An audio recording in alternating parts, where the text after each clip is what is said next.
L'infant comprèn el gest d'assenyalar des dels 8 mesos, però només és capaç de fer-lo servir ell mateix a partir dels 10-12 mesos de vida.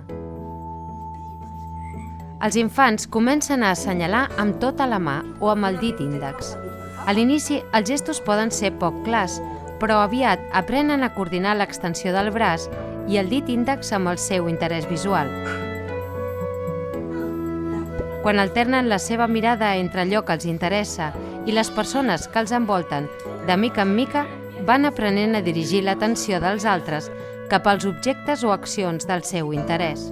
A partir dels 12 o 14 mesos de vida, l'infant és capaç d'assenyalar el lloc on abans hi havia objectes que després ja no hi són. Això indica que comprèn la seva funció com a eina comunicativa, independentment de l'objecte en si.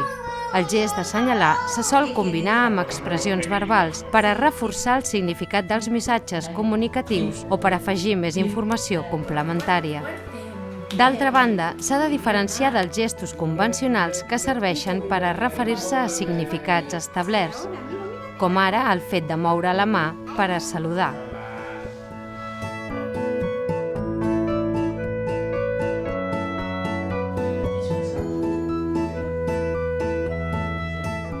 Durant les interaccions amb objectes del seu entorn o durant la lectura de llibres il·lustrats, és fàcil que l'adult i l'infant assenyalin per a indicar el focus d'atenció.